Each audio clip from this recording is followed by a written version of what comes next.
Big boss first episode చూసినప్పుడే, introduction episode చూసినప్పుడే అందరూ అన్నారనమాట, ఎవరున్నా తెలిసిన వాళ్ళంతా అది ఆదిత్యవం ఒకటి తప్ప మిగతా వాళ్ళంతా ఎవరు నోన్ ఫేసెస్ లేదు, ఎవరెవరో ఉన్నారు, మన లాంగ్వేజ్ కూడా కాదు, అది ఇదని మాట్లాడారు బయట.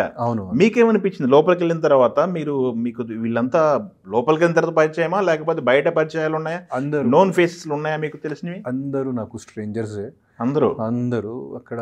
అది కూడా అంటే అది కూడా నాకు ఒక మైనస్ పాయింట్. ఓకే, అంటే నేను సీరియల్ పెద్దగా చూడను. సో మ్యాక్సిమం సీరియల్ నుంచి వచ్చిన వాళ్ళు, కొంతమంది సోషల్ మీడియా నుంచి వచ్చిన వాళ్ళు.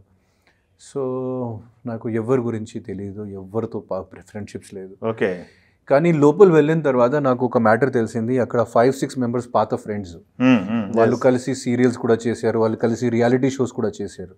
సో అది వాళ్ళకి ఒక అడ్వాంటేజ్ అయింది. వాళ్ళు అక్కడ ఒక గ్రూప్ ఫార్మ్ చేసి, ఒక గ్రూప్ లాంటి వాళ్ళు అన్ని గేమ్స్కి అన్ని దానికి ఆడారు. ఓకే, సో అది కూడా ఒక అడ్వాంటేజ్. మీకు బయట ఎవరు తెలియదు, అక్కడ మాత్రమే లోపలికి ఎంత తెలిసారు.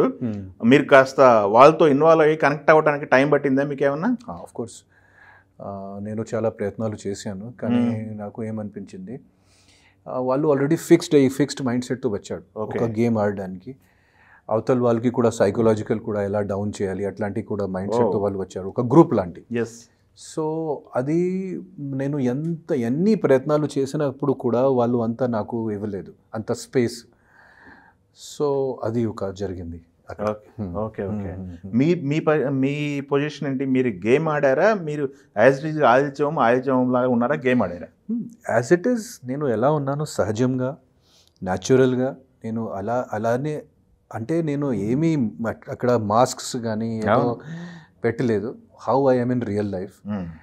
ఆ రియల్ లైఫ్ ఆదిత్యం చూస్తే కొంతమందికి డిసప్పాయింట్మెంట్ కూడా అయింది, అది కూడా నాకు తెలుసు. చెప్పారా మీకు? సార్ కొంచెం డల్గా ఉన్నాడు సార్, ఇన్యాక్టివ్గా ఉన్నాడు, గట్టిగా చెప్పలేదు. కానీ ఎక్స్పెక్టేషన్ అండ్ రియాలిటీ వేరు కదా. ఎప్పుడైనా ఎక్స్పెక్టేషన్ అండ్ రియాలిటీ మధ్యలో ఒక గ్యాప్ ఉంటుంది. సో ఒక పర్సన్ బయట సినిమాలో విలన్స్ వేషం చేసినప్పుడు మంచివాడు కావచ్చు. అవును.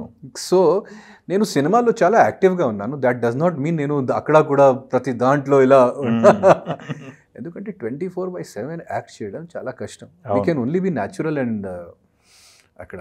సో అది జరిగింది. కొంతమందికి డిసప్పాయింట్మెంట్ అయింది, సార్ మేము ఒక బ్లాక్ బస్టర్ ఎక్స్పీరియన్స్ మేము అనుకున్నాను, మీరు అక్కడ ఒక బ్లాక్ బస్టర్ ఎక్స్పీరియన్స్ ఇస్తారు, ప్రతి టాస్క్ ఇలా ఎర్రగా. అట్లాంటి ఏం జరగదు. What ever I try to. మీకు బిగ్ బాస్ హౌస్లోకి వెళ్ళేటప్పుడు ఆడిషన్స్లో మిమ్మల్ని అడిగారా మీ పర్ఫార్మెన్స్ ఎలా ఉంటుంది, మీరు ఏమన్నా చేయగలరా? ఆఫ్ కోర్స్ వాళ్ళు ఆడిషన్ ప్రాసెస్ కూడా మామూలుగా లేదు. Actually 3-4 interviews. 3-4 ఇంటర్వ్యూస్ తర్వాత ఆల్మోస్ట్ ఒక 48 మెడికల్ టెస్ట్స్. 48 మెడికల్ టెస్ట్ తర్వాత సైకాలజీ టెస్ట్, 2 సైకాలజిస్ట్ మీకు ఒక 1 hour గ్రిల్లింగ్ చేస్తారు. ఎందుకంటే లోపల ఏమవుతుంది మాకు తెలియదు. ఆ ప్రెషర్ వల్ల, అక్కడ ఉన్న సర్కమ్స్టాన్సెస్ వల్ల ఎనీథింగ్ కెన్ హ్యాపెన్. సో అక్కడ వాళ్ళు మాకు నెయిల్ కట్టర్స్ కూడా ఇవ్వరు, ఎందుకంటే ఓన్లీ మాత్రం కుకింగ్ కోసం నైఫ్స్ ఇస్తారు, కానీ నెయిల్ కట్టర్స్ కూడా వాళ్ళు ఇవ్వరు. సో మేబీ సంథింగ్ ఏదో రాంగ్ అవుతుంది, సమ్వన్ ఏదో కట్ చేస్తారు, అది అట్లా కూడా ఉంది.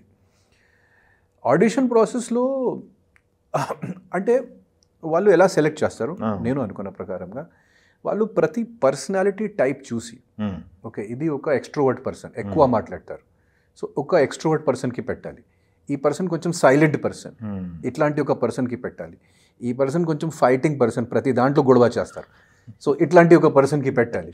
ఈ పర్సన్ కొంచెం ఇంబ్యాలెన్స్ క్యారెక్టర్, అంటే ఎప్పుడు ఏం చేస్తారో మాకు తెలియదు, సో ఇట్లాంటి ఒక పర్సన్కి పెట్టాలి. సో వాళ్ళు ఈ అన్నీ సెలెక్ట్ చేసి, అన్నీ చూసి, ప్రతి పర్సన్లో ఉన్న పర్సనాలిటీ ట్రేట్స్ చూసి టోటలీ డిఫరెంట్ పర్సన్స్కి ఒకే ఒక బాస్కెట్లో పెడతారు. ఒకే ఒక బాస్కెట్లో పెట్టి తర్వాత ఏమవుతుంది, so that is their experiment. అందుకే అది చాలా డిఫికల్ట్. మీకు హౌస్లో రియల్గా ఉన్నది ఎవరు అనుకుంటున్నారు, కన్నింగ్ గేమ్ ఆడుతున్నారని చెప్పి ఎవరు కనిపించింది మీకు? రియల్గా అంటే సీత, కిరాక్ సీత చాలా రియల్గా నాకు అనిపించింది. ఓకే, లాస్ట్లో నాకే నామినేట్ అంటే పుష్ చేసింది బయటికి వెళ్ళండి, కానీ షీ ఈజ్ రియల్. కానీ ఇప్పుడు ఏమవుతుంది, అక్కడ ఉన్న ఫ్రెండ్షిప్ బాండ్స్ వల్ల, అక్కడ ఉన్న ఆ క్లాన్ చీఫ్ అయిన తర్వాత ఆ ప్రెషర్స్ వల్ల she is forgetting her game. Okay, Sita but చాలా జెన్యున్ పర్సన్. అలాగే నబీల్ కూడా చాలా మంచివాడు, genuine, talented and straight forward, లోపల ఏమీ పెట్టరు. ఓకే, అంటే పాలిటిక్స్, రాజకీయం ఇట్లాంటివి ఏమీ చేయరు, ఏదైనా వాట్ ఎవర్ స్ట్రేట్గా మాట్లాడతారు. సో సీత అండ్ నబీల్ వాళ్ళు నాకు అంటే I felt like they are real. Cunning అంటే ఇది కన్నింగ్ కొంచెం నెగటివ్ వర్డ్, కానీ కొంచెం ప్లానింగ్ అండ్ కొంచెం స్ట్రాటజీతో పాటు నాకు తెలిసిన ప్రకారంగా ప్రేరణ గారు, యష్మి గారు వాళ్ళు ఒక పాత ఫ్రెండ్స్ కాబట్టి ఒక స్ట్రాటజీతో పాటు వాళ్ళు వచ్చారు. Okay, so they have good strategy and good planning. Okay, మిగతా వాళ్ళు అందరూ ఓకే.